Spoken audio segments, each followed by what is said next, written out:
Today's video, my top 10 tips for a long and happy marriage. Hi, welcome back. I'm Steve, your agony uncle. Welcome if this is your first time. Welcome back if you've been with me for the last 3 months. Today, I would like to share with you my 10 top tips for a long and happy marriage. Tip number 1, work at it. When you court, when you go out, when you date, you put a lot of time and effort into getting to know each other. That shouldn't stop just because you've got a ring on your finger. That shouldn't stop just because you've been together 5, 6, 10, 20 years. If you think about buying a brand new car, it smells lovely, it looks lovely, it's shiny. If you use that car every day and give it absolutely no maintenance, it really won't take long and you'll start having problems. Think of your marriage like a car. If you don't maintain it, you're going to have problems. And if you don't address those problems straight away, you're going to have long-term problems. Tip number 1, work at your marriage.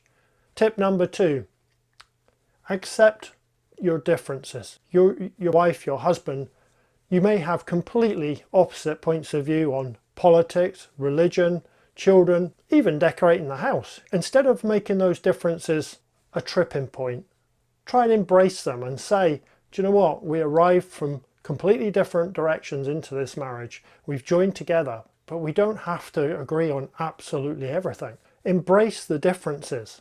Don't try and change them to your way of thinking. Big things and little things. Just say, we have different opinions. I just leave it at that. Number 3, forgive fast. You know, I don't know how long it's taken you to come to the point you are. Maybe you're newly married, or maybe you've been married for 20 years. But you've got to remember, life is so short. Don't go off in a strop. Don't stop speaking for days. Don't go and sleep on the sofa or in the spare room, or worse still, don't just slam the door and leave and don't come back for hours on end. You know as well as I do, no matter what's happened, you're going to forgive. So do it fast. Just because you forgive fast, it's not a sign of weakness, and it's not a sign of strength making your partner wait for 3 days until you forgive them. You're not perfect and they're not perfect. They make a mistake, big or small. Forgive fast and move on. Just don't waste time being angry. Don't waste time being upset. And don't be a child and just stop speaking. There's just no point to it. Forgive fast and move on. Number 4, trust. Give trust and expect trust implicitly. No ifs, no buts. You give your trust 100% until you're proved wrong. Don't go into a marriage thinking, well, I only trust you 50% and you have to build on that trust. No, I trust you 100% and I always will trust you until you let me down. Number 5, respect your spouse's private space. I personally never go into my wife's handbag. I never go into her bedside drawer. She's got nothing to hide. She says that often. Oh, will you just go into my handbag? No, I won't. I'll go and get your handbag for you. But it's just a little thing. But I respect her personal space. I would never dream of picking her phone up and checking her messages. It comes back to number 4. I trust her implicitly. Why would I invade her private space? I just wouldn't do it. Absolutely not. Give a little bit of private space. Respect their private space. Because really, why do you need to be going in their handbag? Why do you need to be checking their phone? Number 6, listen and talk. And I always put it that way round. Try and listen as much as possible and really listen and really understand. Again, it comes down to the fact you may have different points of view, but try and understand the other person's point of view and do that by listening. Hopefully they'll listen to you when you talk. But when your spouse talks to you, really listen. Really try and understand and see their point of view, see their side of things. And again, don't try and impose your point of view on them. Number 7, support. Emotional and physical support. Just because you've had a bad day at work, just because you work 10 hours a day, 7 days a week, whatever. Don't come home and just plonk yourself down in front of the TV and think, that's it. Ask your spouse, how's your day? Can I help you? Can I look after the children? Can I do some shopping? Yeah, you may be tired, you may be stressed, but that's not your spouse's fault. And just because you've had a bad day doesn't mean to say you can cop out on your marriage. Again, work at it. Do some shopping, do some housework, help around the house, help with the children. It really does make a big difference to support emotionally and physically. You may have had a bad day at work, but if you come home and your spouse has had a bad day, your spouse is upset or stressed or worried about something, be there for them. Go that extra mile and put yourself out there for them.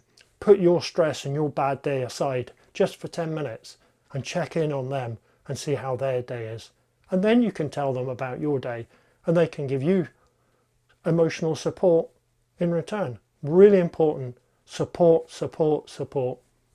Number 8, never ever disagree in public. Never disagree in front of the children. Let's say your spouse says something to the children that you don't agree with or punishes in a way you disagree. Do not interfere in front of the children. Can I have a minute? Hang on a second. I need to have a word. Disagree in private. If you're at the in-laws or if you're at the friends and you don't agree with what your spouse has said or done, do not disagree in public.